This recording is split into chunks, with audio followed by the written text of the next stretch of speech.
जब देश की जनता, देश के लोग ये सब चाहते हैं कि हमारा चुनाव बैलेट पेपर से हो, तो आपको दिक्कत क्या है कराने में? यदि ना बोलेंगे वो पार्टियां जिनका आप नाम ले रहे हो, यदि आगे चल के वो ना बोलेंगे तो उनकी वो स्थिति हो जाएगी कि उनको कहते हैं ना कि धोबी का कुत्ता घर खाना घाट का, एक कहावत है, वो वाली स्थिति हो जाएगी उनकी कि लोकतंत्र को बचाने के लिए विपक्ष की सभी पार्टियों ने चुनाव लड़ने से इंकार कर दिया। तो कम से कम तब तो इस देश के प्रधान को, इस निर्वाचन आयोग को शर्म आएगी कि हमारी इतनी फजीयत देश और इंटरनेशनल लेवल पे हो रही है, तो कम से कम हम बैलेट पेपर से, जनता चाहती है उसके माध्यम से चुनाव करें। आप उनको दे दो ना, क्यों अपना पैसा खर्च कर रहे हो, क्यों अपनी एनर्जी खत्म कर रहे हो, क्यों अपने आप को हारा हुआ और थका हुआ घोषित करना चाहते हो ना? इससे बेहतर उनको दे दो कि हमने दी तुम्हें 5 साल, तुम अपनी मनमर्जी करो, लेकिन जब भी चुनाव कराओगे बैलेट पेपर से कराओगे, और बैलेट पेपर से नहीं कराओगे तो ऐसे ही बहिष्कार निरंतर जारी रहेगा। आप अपनी हिटलर शाही चलाइए, आप अपनी तानाशाही चलाइए, हम जनता की लड़ाई रोड पर वैसे भी लड़ेंगे। बीजेपी 415 से ज्यादा सीटें लेके आएगी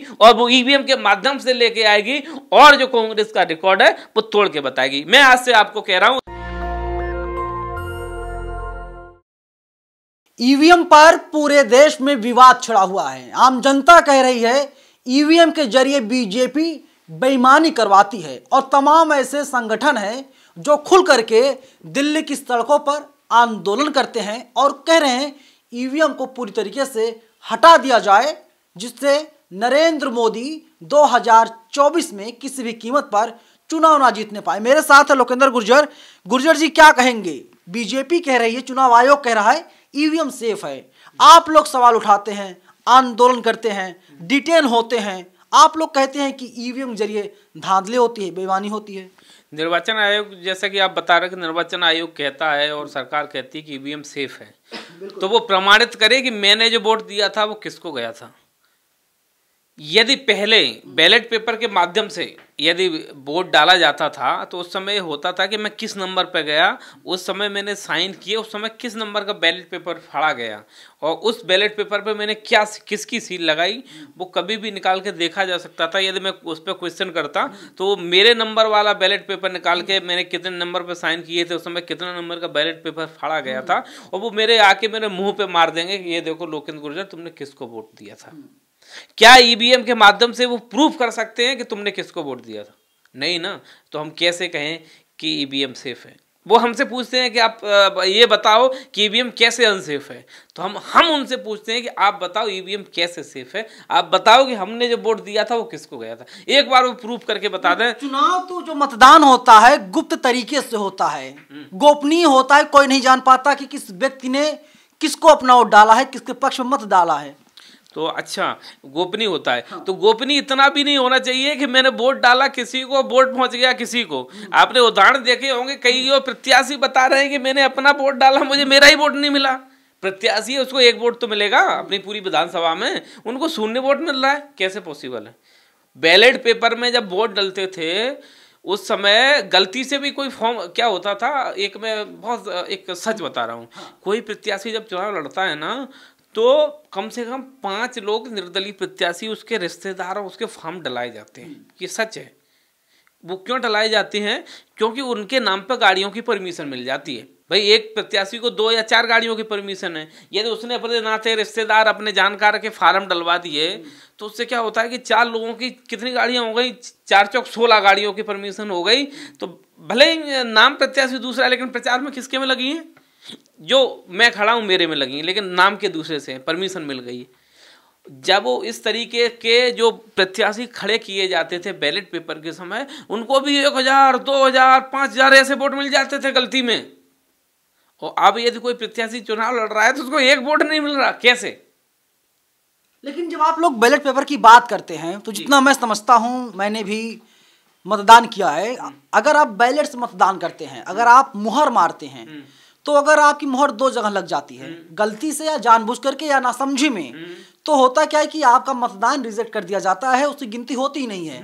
तो ईवीएम में ये सुविधा नहीं है, आप एक ही व्यक्ति को एक बार मतदान कर सकते हैं और आपका जो वोट है वो पूरी तरीके से वैलिड होता है। बैलेट पेपर में वोट जो है कि इनवैलिड भी होता है। अच्छा, बैलेट पेपर में इनवैलिड क्यों होता था कि वो गलती से, मैं वही कह रहा हूं, सुनो तो ना, गलती से निशान किसी और पे लगा रहे थे, किसी और पे लग गया, लेकिन तो वो उसको सुधार के दोबारा बैलेट पे लगा देता था। तो कम से कम जो उसने सुधारा है उसको नहीं मिला तो उसके विरोधी को भी तो नहीं मिला। लेकिन ईवीएम में क्या है, आपने गलती से दबा कांग्रेस को रहे हैं या निर्दलीय को, बीजेपी को दब गया, तो वो सुधार का माध्यम है क्या ईवीएम में? ये भी तो आप देखो ना भाई, वो बैलेट के माध्यम से कम वो सुधार कर सकता था। जिसको वोट दिया है उसने, उसको नहीं बैलेट हुआ, लेकिन जिसको गलती से गया है उसको भी तो बैलेट नहीं हुआ। मतलब उसका वोट वो तो नहीं हुआ कि जिसको नहीं देना चाहता था उसको चला गया, लेकिन इस बार यदि गलती से भी किसी को डल गया तो वो चला गया। हमें इस विषय पे चर्चा नहीं करनी है कि उसमें क्या होता था, अब क्या होता। हमें ये चाहिए कि जिस देश ने ईवीएम बनाई थी उस देश ने ईवीएम क्यों बंद करी। आप टेक्नोलॉजी की बात करते हो, अमेरिका से ज़्यादा आपके पास टेक्नोलॉजी है क्या? लेकिन वो भी चुनाव कैसे कराता है? बैलेट पेपर से। उनके यहाँ भी काउंटिंग में कितने दिन लगते हैं। तो आपको क्या दिक्कत है जब देश की जनता, देश के लोग ये सब चाहते हैं कि हमारा चुनाव बैलेट पेपर से हो, तो आपको दिक्कत क्या है कराने में? भाई टेक्नोलॉजी है ना, मोबाइल है, ये है, सब हैंग होते हैं कि नहीं होते हैं? आपकी फेसबुक आईडी पासवर्ड आपके पास है, सब कुछ बाद उसके बाद भी कोई हैक कर लेता है? नहीं कर लेता है। आप या चंद्रमा पे हो, आपने जो यहाँ से भेजा हुआ है चंद्रयान जो आप भेजते हो, तो उनको आप यहाँ से कंट्रोल करते हो नहीं करते हो? टेक्नोलॉजी है ना, ये आप मानते हो नहीं मानते हो? मैं आपसे पूछ रहा हूँ, आप टेक्नोलॉजी मानते हो? टेक्नोलॉजी का दुरुपयोग तो हो सकता है ना। तो हमें ऐसे जहाँ लोगों को, अच्छा ये लोकतंत्र किसके लिए है? सरकार किसके लिए है? जनता के लिए है ना। जब जनता को स्वीकार नहीं ईवीएम, तो आपको ऐसी क्या जिद है कि आप ईवीएम से चुनाव कराना चाहते हो? जब जनता चाहती है कि चुनाव बैलेट पेपर से हो। मोदी जी लोकप्रिय नेता है, उसमें कोई शक नहीं, कोई दो राय नहीं है। और नरेंद्र मोदी के सामने कोई नहीं टिक रहा है। मैं ऐसा इसलिए कह रहा हूं क्योंकि राहुल गांधी चुप हैं, प्रियंका गांधी चुप हैं, सोनिया गांधी चुप हैं, कोई नहीं बोल रहा है। बोल कौन रहा है? वावन मेश्राम। बोल कौन रहा है? भानु प्रताप। बोल कौन रहा है? लोकेंद्र गुर्जर, महमूद प्राचा, तमाम जो सोशल एक्टिविस्ट हैं। आप लोग बोल रहे हैं, जो छोटी पार्टियां हैं उनके लोग बोल रहे हैं, बड़ी पार्टी वाले क्यों नहीं बोल रहे हैं? देखिए, वोट कौन करता है? जनता। जनता बोल रही है ना, सोशल एक्टिविस्ट बोल रहे हैं ना, बहुत पर्याप्त। हमें किसी पार्टी की जरूरत नहीं। पार्टियों को कौन बनाता है? जनता बनाती है ना। जो नहीं बोल रहे हैं उनकी ये स्थिति, दयनीय स्थिति क्यों हुई है? ना बोलने के कारण। यदि ना बोलेंगे वो पार्टियां जिनका आप नाम ले रहे हो, यदि आगे चल के वो ना बोलेंगे तो उनकी वो स्थिति हो जाएगी कि उनको कहते हैं ना कि धोबी का कुत्ता घर खाना घाट का, एक कहावत है, वो वाली स्थिति हो जाएगी उनकी। ना बोलने के कारण उनकी ये स्थिति है। मत बोलने दो, जनता बोल रही है ना। जनता जो वोट करती है वो बोल रही है ना, वो ज्यादा जरूरी है। जनता के लिए लोकतंत्र होता है, जनता चुनाव। आप ये कह रहे हैं कि मोदी को हटा दिया जाए और किसी को लाया जाए, चाहे कांग्रेस पार्टी या तमाम जो पार्टियां हैं उनको राजा बना दिया जाए, और इसके बाद में कह दिया जाए भैया आप मलाई खाइए, आप जाइए घोटाला कीजिए, आप जाइए ये कीजिए, आप जाइए वो काम कीजिए। हम किसी को बनाने, हम किसी को हटाने की बात नहीं कर रहे हैं। हम ये बात कर रहे हैं कि चुनाव जनता के माध्यम से हो, बैलेट के माध्यम से हो, और उसके बाद जो जनमत हो कोई भी बने, भले ही मोदी जी प्रधानमंत्री बन जाए, हमें क्या दिक्कत है? जनता चुन के भेज रही है। जो जिसको जनमत दे वो जनमत स्वीकार होना चाहिए, लेकिन बैलेट पेपर के माध्यम से होना चाहिए, वैसे नहीं चाहिए। उसका मैं एक उदाहरण बताता हूँ आपको। मध्य प्रदेश में चुनाव हुए थे, पूरा देश बोल रहा था मध्य प्रदेश में सत्ता परिवर्तन हो रही है, और सीट कितनी आई भारतीय जनता पार्टी की? 166। जब मध्य प्रदेश में सत्ता उमा भारती के समय आई थी तब भी इतनी सीटें नहीं आई थी। एक मैं आपको उदाहरण और दिखाता हूं। तो ऐसा कैसे संभव हो गया कि एक साथ में 166 सीटें आ गई? आप बताओ ना, उसका इतना क्या हुआ? प्रचंड लहर, मामा जी ने काम किया था। मामा की लहर नहीं थी, ईवीएम की लहर थी। यदि मामा की लहर होती तो मुख्यमंत्री मामा बनता। तो आप लोग पहले क्यों नहीं बोलते हैं, बताइए? हम बोलते हैं, हम उदाहरण के साथ अब बोल रहे हैं। आप ये देखो ना, गिनती कब थी मध्य प्रदेश में? पूरे देश में जो चुनाव थे 3 तारीख को। 3 तारीख को। आप ये देखो पोस्ट किस तारीख को डली है? 30 नवंबर को है। क्या डला है इसमें? बिल्कुल ये बीजेपी के प्रत्याशी को कितना? 93,000 और कांग्रेस के 77,000 भाजपा विजय है। अब ये देखो, अब और ये रिजल्ट क्या है? 53,552 मिला हुआ है, 15,927 मार्जिन के साथ में, और हारे हैं 77,625 इनको मत मिला है। 15,927 और 77,000। उसने बोला भाई हुआ ना। और ये देखो उसने पहले 3 दिन पहले अंदाजा है, हो सकता है। अच्छा, ये अंदाजा है। चलो एक और चीज बता रहा हूँ आपको।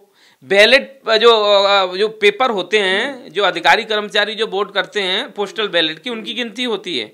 उनमें वोट रहते हैं, इसमें गिनती होती है। कांग्रेस कितने से लीड कर रही है? 199 से, और बीजेपी कितने से लीड कर रही? 31 से।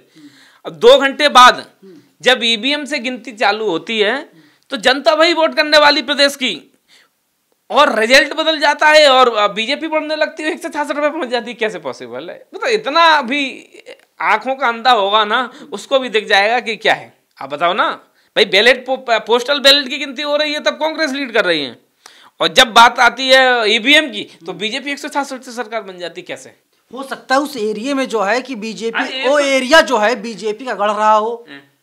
आपने देखा कांग्रेस के नेता ही टूट करके बीजेपी में गए हैं। आपकी बात समझ रहा हूँ। मैं कोई कांग्रेस की पक्षधारी नहीं कर रहा, हम सोशल एक्टिविस्ट हैं, हम किसी पार्टी के कार्यकर्ता नहीं है। हम बात इसलिए कह रहे हैं 199 सीट बीजेपी की थी ना, आप ये कहना चाहते हो ना, इसलिए वो आई। तो 199 पे फिर तो शुरुआत से लीड करना चाहिए भाई, बीजेपी का गढ़ है तो शुरुआत से। आपसे समझना चाहता हूं कि आप बताइए कि आप दावा ठोक रहे हैं, अभी से प्रचार में जुट गए हैं कि आप 2024 में लोकसभा का चुनाव लड़ेंगे जी। अगर ईवीएम से मतदान होता है तो आप चुनाव में नहीं जाएंगे? नहीं जाएंगे। ईवीएम से चुनाव होगा, नहीं जाएंगे। और हम ये आपके माध्यम से ये बात करते हैं, ये मांग करते हैं इंडिया गठबंधन के लोगों से, जो दल हैं, आप कितना भी कुछ भी कर लेना, इंडिया गठबंधन वाले आप चुनाव नहीं जीतोगे ईवीएम से चुनाव होगा तो। इससे बेहतर है आप कहो कि यदि ईवीएम से चुनाव होगा तो हम चुनाव नहीं लड़ेंगे, क्योंकि आपको जीतना वैसे ही नहीं है। इससे बेहतर उनको दे दो कि दी हमने इस बार बीजेपी अपनी मत का बनाए, तो कम से कम देश स्तर पर और इंटरनेशनल स्तर पर ये आवाज जाएगी कि लोकतंत्र को बचाने के लिए विपक्ष की सभी पार्टियों ने चुनाव लड़ने से इंकार कर दिया। तो कम से कम तब तो इस देश के प्रधान को, इस निर्वाचन आयोग को शर्म आएगी कि हमारी इतनी फजीयत देश और इंटरनेशनल लेवल पे हो रही है, तो कम से कम हम बैलेट पेपर से जनता चाहती है उसके माध्यम से चुनाव कराएं। मैं ये मांग करता हूं, मैं फिर कह रहा हूं, मैं इंडिया गठबंधन के नेताओं से कि मैं आपसे मांग करता हूं कि आप ईवीएम से चुनाव होता है तो आप चुनाव का बहिष्कार करिए, क्योंकि आप नहीं जीतने वाले हो। इससे बेहतर है आप उनको दे दो ना। क्यों अपना पैसा खर्च कर रहे हो? क्यों अपनी एनर्जी खत्म कर रहे हो? क्यों अपने आप को हारा हुआ और थका हुआ घोषित करना चाहते हो ना? इससे बेहतर उनको दे दो कि हमने दी तुम्हें 5 साल, तुम अपनी मनमर्जी करो, लेकिन जब भी चुनाव कराओगे बैलेट पेपर से कराओगे, और बैलेट पेपर से नहीं कराओगे तो ऐसे ही बहिष्कार निरंतर जारी रहेगा। आप अपनी हिटलर शाही चलाइए, आप अपनी तानाशाही चलाइए, हम जनता की लड़ाई रोड पर वैसे भी लड़ेंगे। शशि थरूर कांग्रेस के बड़े दिग्गज नेता हैं, उन्होंने कहा कि 24 का चुनाव होगा, बीजेपी सबसे बड़ी पार्टी बनकर उभरेगी। कहना क्या चाहते हैं, क्या समझते हैं आप थरूर के इस बयान पे? अब किस विषय में कैसे कहा है और ये तो नहीं मुझे मालूम, लेकिन मैं इस बीजेपी सबसे बड़ी पार्टी बनेगी किसी भी विषय में, किसी भी सब्जेक्ट को लेकर कहें, इसका मतलब यही है कि बीजेपी कहीं ना कहीं मजबूत है इंडिया अलायंस से, कांग्रेस से। अब वो उनका व्यक्तिगत मामला, लेकिन मैं एक बात और आपसे कहना चाहता हूँ, इन्हें कांग्रेस का रिकॉर्ड तोड़ना है। मैं आपसे आज कह रहा हूँ, जो बात वो कह रहे हैं वो मैं दूसरे एंगल से बात कह रहा हूँ। इनको कांग्रेस का रिकॉर्ड तोड़ना है कि 400 से ज्यादा सीटें आई थी कांग्रेस की, एक बार राजीव गांधी जी के उसमें 400 से ज्यादा सीटें आई थी।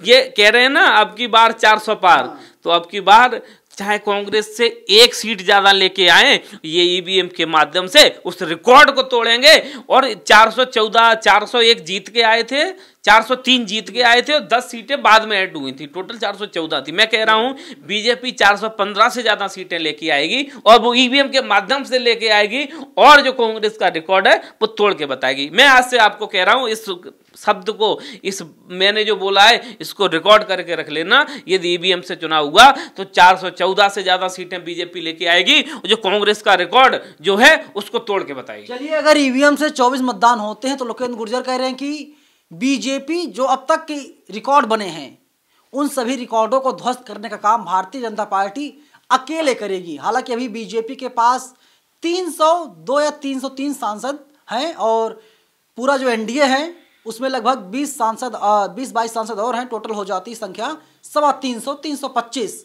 और बीजेपी कह रही है कि 2024 में 400 पार। और जो इंडिया अलायंस के तमाम नेता हैं, सोशल एक्टिविस्ट हैं, लोकेंद्र गुर्जर जैसे लोग, ये लोग कह रहे हैं कि अगर ईवीएम मतदान होता है बीजेपी सारे रिकॉर्ड को तोड़ने का काम करेगी। आप लोग कमेंट बॉक्स में हमें बताइएगा, क्या लोकेंद्र गुर्जर जो दावा कर रहे हैं उनके दावे से आप लोग सहमत है? कमेंट बॉक्स आपके लिए खुला हुआ है। कैमरा पर्सन आशीष के साथ में नवीन को, नेशनल दस्तक, दिल्ली। नेशनल दस्तक की आपसे गुजारिश है कि अगर इसको बचाना चाहते हैं तो नेशनल दस्तक को सब्सक्राइब करने के लिए रेड कलर के सब्सक्राइब बटन को दबाएं, फिर बेल आइकन की घंटी दबाएं। नेशनल दस्तक को बचाने के लिए बहुत जरूरी है कि हर खबर को शेयर करें, लाइक करें, कमेंट जरूर करें।